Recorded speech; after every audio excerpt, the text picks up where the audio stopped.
to know how to live the way God intended? Then this podcast series is tailor-made for you. David Taverner asks Bible expert Mike Beaumont why Jesus spoke about living God's way using parables. And Mike will sum up what this means for us today in just 3 words. As we look at Jesus' parable of the net, this is also in Matthew's Gospel, chapter 13. This is a sort of continuation of Jesus talking to his disciples specifically, is it? Yes, absolutely.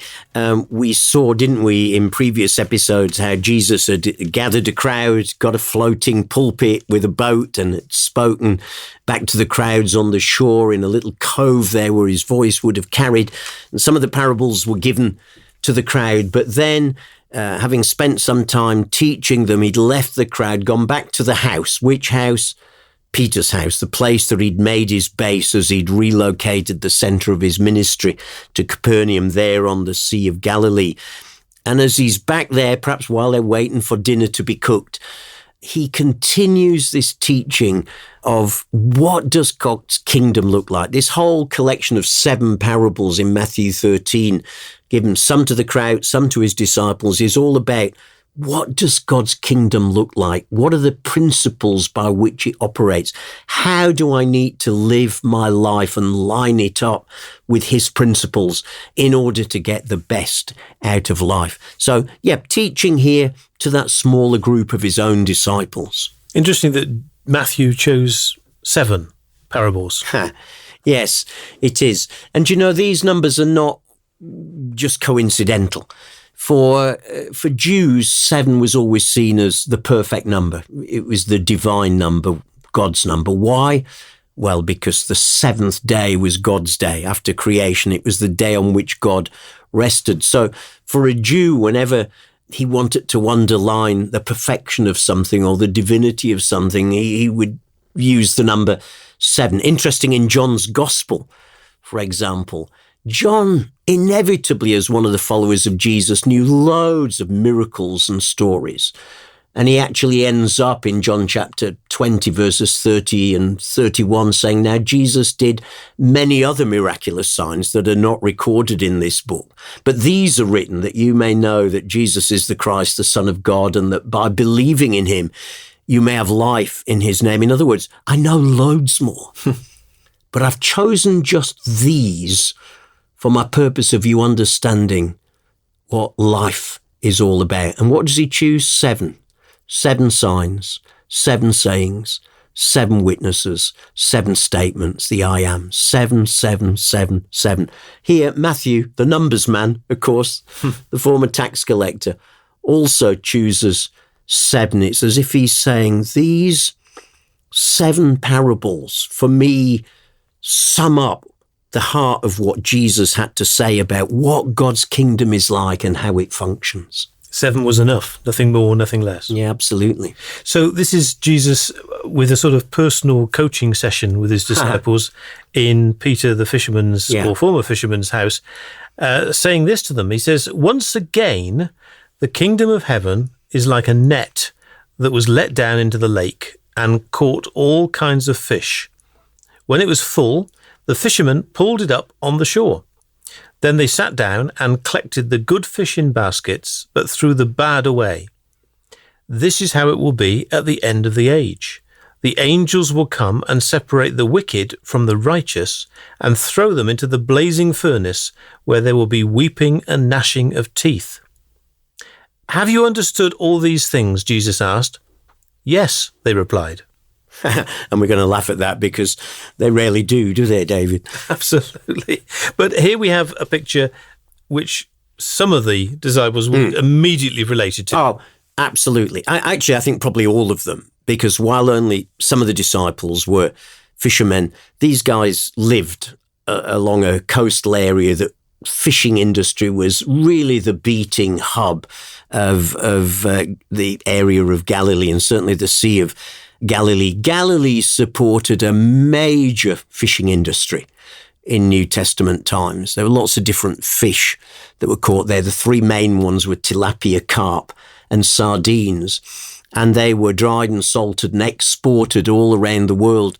And in particular, fish sauce. They loved fish sauce in the ancient world. The Romans went mad for fish sauce. And fish sauce from Galilee was seen as very prestigious and was exported all the way back to Rome. So even those disciples that weren't fishermen would be very familiar with fishing as a lifestyle. And we know, don't we, that some of the disciples definitely had been fishermen. They'd fished these waters. They would have done the very thing that Jesus taught about there. We know that at least 4 of them definitely were fishermen: Simon, Peter, and Andrew, and James and John, because they'd been fishing when Jesus first called them. But it's highly likely that more of them were too. It's interesting, in John 21, there's that story of them returning to fishing after the resurrection, when Jesus is sort of coming and going and they're not quite sure what goes on. And John mentions there Peter, Thomas, Nathaniel, and the sons of Zebedee, James and John, and 2 other disciples, by the way. So with Andrew, that makes at least 8 of them. 8 of the 12 would seem to have been involved in the fishing business in some way. So this is a picture that cuts right to the heart of everything they knew and lived and breathed. So whereas in our last conversation we were talking about treasure and pearls, and Matthew, the former tax collector, his ears would have pricked up. This time, the ears would have pricked up even more of them. Yeah, absolutely. It's lovely, isn't it, how he uses different stories. They're all from everyday life. We've said this repeatedly. All the parables are from ordinary, everyday life, but some are from farming, some are from fishing, some are from trading. It's as if he uses different stories to get in on different ones of them. And this story would absolutely have connected with those who've been fishermen. Jesus wasn't an expert fisherman, but he was talking to expert fishermen. So did he know what he was talking about? Yeah, well, he clearly did. And I think anyone who'd lived around Galilee would have known enough to be able to talk pretty accurately about the broad principles of what went on. And he clearly knew here. There were different ways of fishing in Bible times, and they're all referred to in Scripture, by the way. The most simple way was line and hook. That's the sort of method that was used when Jesus says to Peter, go and cast a line and get a fish and get the coin out of its mouth to pay the temple tax for you and I in Matthew 17. So line and hook, that's when you were just looking for 1 or 2 fish, obviously. Spearing was a common way. You get reference to that in Job 41, and that was often done at night. They would have a lamp to attract the fish and then suddenly spear it. The third was what was called the cast net. You got a reference to that in Matthew 4:18, and that's the net that Peter and Andrew were using when Jesus called them. The cast net is like a circular net with weights all around the edge, and you literally cast it, throw it into the water, either from the beach or from the boat that you're in, and then the net sinks with the weights and traps the fish beneath them. Or there's this one, and this is the type of fishing net that he's talking about in this parable, what's called the dragnet. Now, a dragnet was much, much larger. They could be up to 1,500 feet long, 450 meters long. I mean, that's huge. And this dragnet was stretched out, normally between 2 boats. It would have cork at the top to keep it floating at the top, and then weights at the bottom so that the net dropped straight down. And then it would be drawn between the 2 boats, and the boats would gradually come nearer to the shore and making a bit of an arc and obviously trapping the fish that were there. And then as they got to the land, they would haul it in. And it would do exactly what Jesus pictures here in this parable. It would bring in all sorts. Everything. Fish that you wanted, fish that you didn't want, things that had to be thrown back, rubbish that had floated to the bottom of the lake. And then what the fishermen would have to do is to separate the fish once it got back to land. He'd keep the good to either use, or in the case of professional fishermen, of course, to be able to sell. And he'd throw back, well, what would he throw back? He'd throw back any fish that were either inedible that just weren't liked, or that were impure, because the law in Leviticus 11 sets out there are certain types of fish that can't be eaten, those without fins or scales, so they'd have to be thrown back. Maybe there'd be a half dead one or a half rotten one. Well, that would go back. So a separation would happen when, at the end of the fishing, when the dragnet had been dragged in, they didn't sort of keep looking down. Oh, hang on, I think I see one there that's got in wrong. Let me reach down and get it now. No, they completed the whole process and left the separation of the fish right until the end. And it's that point that Jesus picks up and uses as his teaching point in the parable. So in painting that picture, which that they would be so familiar with, he then relates it, as it says, to this is how it will be at the end of the age. What is he talking about? All Jews believed there would be the end of the age, when this present evil age would end and the future glorious kingdom age would come in. They expected that to come all in one event. Jesus makes clear it's actually going to come in two parts. Part one, the kingdom breaks in through his first coming and this time that he's spending here on earth. And part two won't come until his return at the end of the age, when God decides it's time to wrap everything up and bring about the restoration of this world and the introduction of his kingdom in all its fullness. And when those who've trusted in Jesus will be with him in that new creation forever. So he's looking forward to what we might call the end of human history, that actually Jesus talks about an awful lot in his parables and in his teaching. And he sees that what's going to happen at the end of human history is there's going to be a separation. There's going to be a separation, just like those fishermen separated the good fish and the rubbish. There will be a separation of people at the end of the age. The angels will come and separate the wicked from the righteous. Who are the righteous? Well, the Bible makes clear the righteous are those who are not righteous in themselves, but those whom Jesus Christ has declared righteous as they put their faith and trust in him. Who are the wicked? Well, it's anyone who's rejected Jesus. Not just thinking of the nasty Adolf Hitlers of the world. Anyone who's rejected Jesus belongs in that wicked camp. And there is a separation that is to come, a challenging separation, as we've seen in previous parables, because the wicked are going to be thrown into the blazing furnace. A different picture here again of what Jesus elsewhere calls hell. Sometimes it's fire, sometimes it's a furnace, sometimes it's a rubbish dump, sometimes it's outer darkness. Different pictures, all of which are designed to say this is not a good place to want to end your life and your destiny in. So the whole message of this is a time of separation is coming at the end. And the implication is, therefore, we need to be prepared for that day.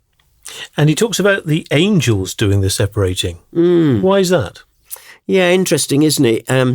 Angels are very much seen as God's messengers in the Bible. You know, we often think, don't we, of angels in long white robes and feathery wings and things. But in the Bible, they're often presented much more as powerful human figures. But they're the servants of God, the messengers of God. So it's like God sends out his heavenly messengers to bring about this separating act. Again, a very common view in Judaism that the angels were involved in carrying out God's bidding. Why is Jesus telling the disciples this parable? It's almost a parable that's more relevant to the crowd. Yeah, it's an interesting one, isn't it? I think probably, you know, there'd been the parable of the weeds. He just told them a few hours earlier. And there, the emphasis on the parable of the weeds had been, look, don't fuss, leave the separation to the end. You can leave that to God. I think this time the emphasis is on the certainty of this separation happening. And I think he's sharing it with his disciples as a sense of inspiring within them the urgency of going out with the message that he's going to entrust them with. This is not a sort of hey, if you'd like to think about God a bit, God could make quite a nice little difference to your life, could polish things up a bit, might want to think about God, don't know. No problem if you don't. This is life and death. When I send you out on this mission, this is about you helping people to decide, you helping people to be prepared, you helping people to see that a day of separation is surely coming. And I want you to know that as a motivation, incentivization to get out there and see the urgency of the task that I'm going to be entrusting in you soon. And that idea of separation is found in an awful lot of Jesus's parables. It's not just here. Think of some of the ones we've already seen in Matthew 13, in the parable of the sower. There's separation of wheat and weeds, and the parable of the net here, there's good and bad fish. Later in Matthew 22, at the wedding banquet, there'll be separation between the guests who have a wedding garment and those who don't have a wedding garment. In Matthew 25, the parable of the 10 virgins, there's separation between the 5 who have oil in the lamps and who are admitted, and the 5 who are without oil and who are excluded. In the parable of the talents, there's separation between the servant who didn't use what was given to him, who's expelled into outer darkness, and those who did, who are welcomed in. And then in the parable of the sheep and the goats, in Matthew 25, there's separation between the sheep, the righteous who are invited in, and the goats who are told to depart into the eternal fire prepared for the devil and all his angels. So this is not like, just a one-off comment of Jesus that a day of separation is coming at the end of human history. This is something he taught often, repeatedly, seriously. And he shares it with his disciples here, I think, as a motivation to, hey, guys, there's a task I'm going to be sending you out to, and it is an urgent one, because the day of separation is coming for every human being who's ever lived. But I thought he was also teaching his disciples that God was a God of compassion, a God of mercy. Absolutely. And the message they will go out with is a message of mercy, is a message of there is a God who loves you, who wants to welcome you in and welcome you home. But to do that, it's going to involve change. It's going to involve what the Bible calls repentance, stopping going your own way, turning round and starting and walking Jesus's way. So God does everything he can. For goodness sake, he sent his own son into the world, not just to teach and do miracles and tell parables, but to die on a cross. That's God's buy-in to this thing. That's the extent to which he would go, sending his own son to die for us so that there is a possibility of escape from the judgment and the path that we have set ourselves on. Remember earlier we looked at a parable where Jesus talked about the 2 gates and the 2 ways, and the way that leads to destruction is wide. Many are on it, but it goes off a cliff edge. But there is a narrow way that you can choose to move on to now. You can't leave it till then and when you've died and hope when you've died you'll be able to blag your way with God or say, yeah, but great Aunt Ethel was a Christian, and she used to pray for me. No, now is the only time to decide. So I would say God has done the ultimate buy-in, the ultimate expression of his grace and kindness in sending us Jesus with this message that there is hope. You can get off the broad path that's leading to a cliff edge and destruction. You can do it, but you have to do it now. You've got to make your decision now. This life is the only life there is an opportunity to make a decision for. The Bible knows nothing about a second life, a sort of purgatory where you can pay things off and make amends and eventually get your way there. The Bible's very clear that there's a decision moment needed, and the only place for that decision is here in this life.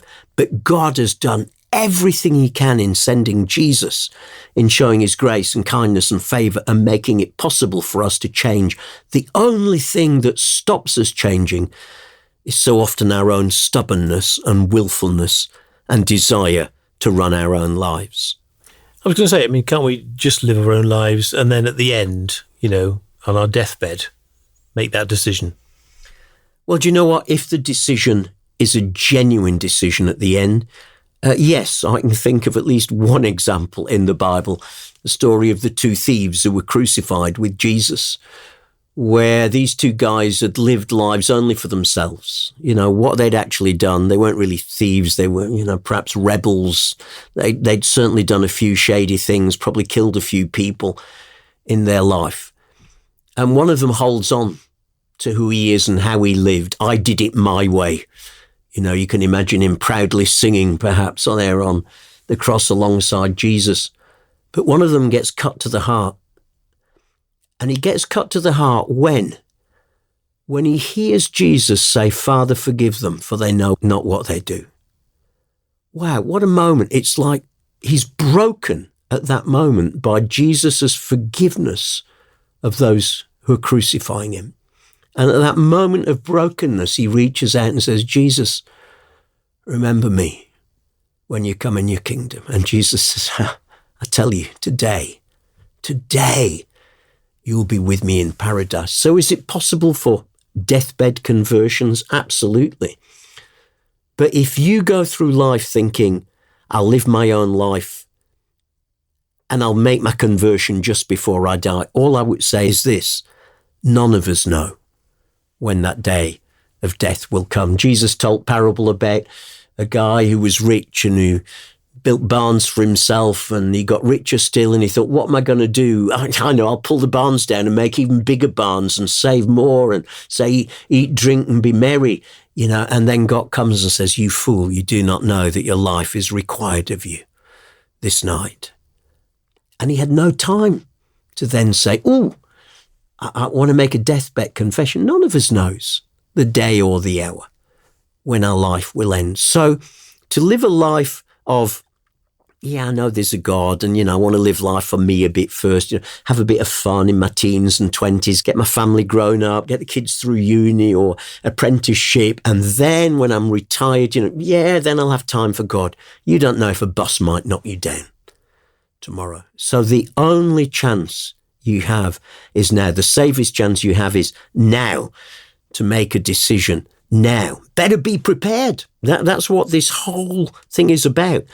But it's not better be prepared like, sign on the dotted line, get your insurance policy, take an insurance policy out, sign it, and then put it away in the filing cabinet and forget about it. No, this is about better be prepared by reorientating your entire life around this wonderful person, Jesus, and this wonderful kingdom of God that he brings to us.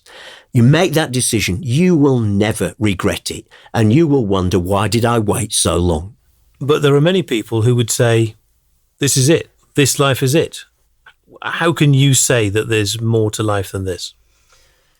Well, I would say to them, are you 100% sure? Because actually you can't be 100% sure because you don't know.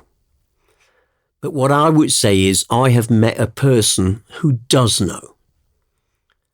I've met a person who knows what life is about, who knows what follows the end of this life. His name's Jesus. And all I would ask you to do is, before you carry on in your sort of certain and glib rejection, is take a look at what Jesus said. I'd invite you to read one of the stories of Jesus and to do it with an open heart and say, hey, Jesus, I'm not even sure if you existed. God, I don't even know if you're there. But I tell you what, if you're real, God, Jesus, if you're real, would you show yourself to me as I read this gospel, as I read this chapter, this section today? And I've known countless people who've come to faith in Jesus, who've slowly begun to discover who this man is. I say slowly, sometimes it's been almost instantaneous.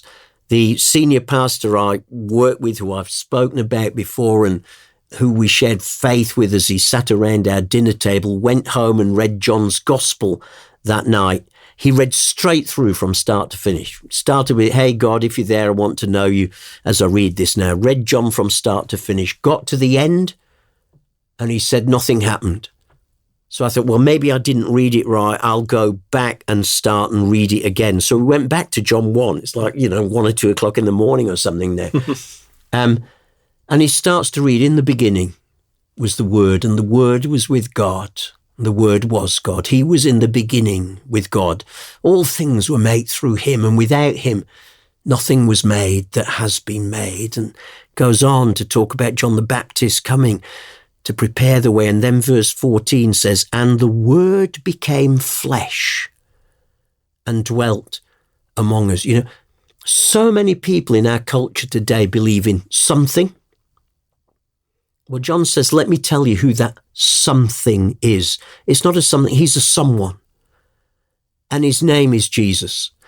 And as my friend came to verse 14, Jesus simply came and filled the room where he was, and he was born again at that moment. For others I've known, it's been as they've steadily read through Scripture and steadily started to think about Christian experience. Even for a great scholar and philosopher like Jordan Peterson, his interest in Christianity first came about when his wife said to him, I'd like to start to explore Christianity. Would you do it with me? And he sort of, okay, if it will help. And they actually started watching that series, The Chosen.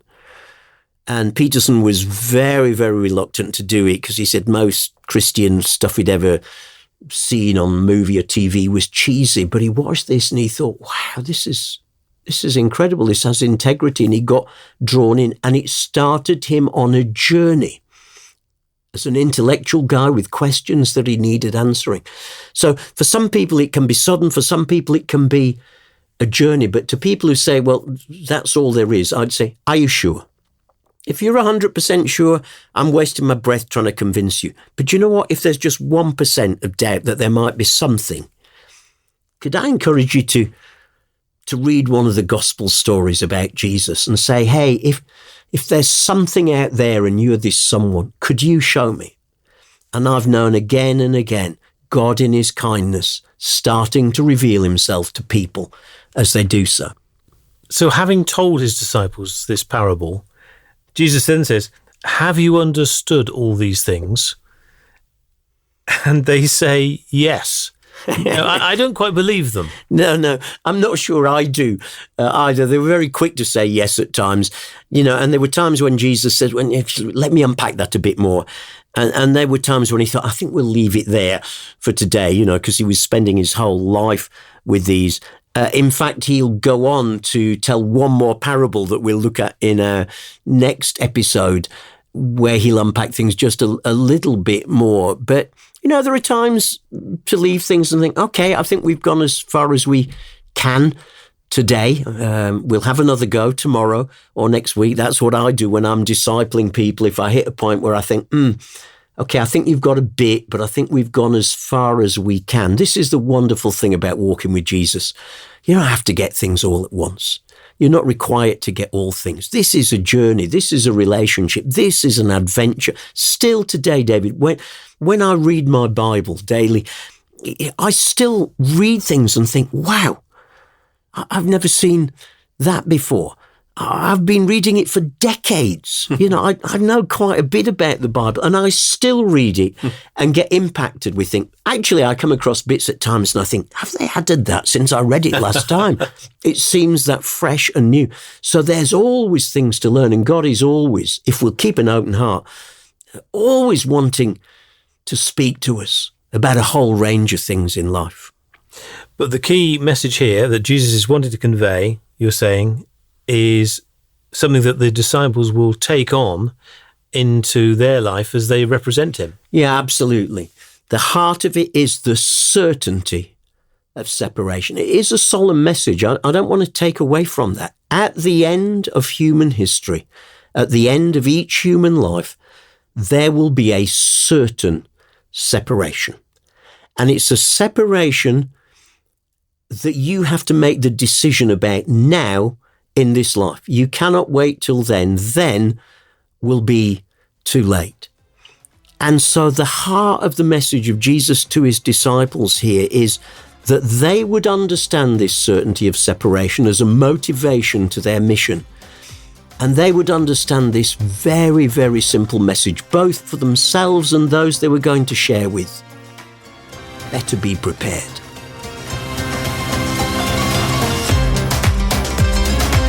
Bible expert Mike Beaumont explaining the parables of Jesus to David Taverner. Bible Parables in 30 Minutes is just one of a series of podcasts from Mike and David that help to make sense of the Bible, some of them recorded on location in the Holy Land and beyond. You can check them all out on the easy-to-use app UCB Player or wherever you listen to your podcasts.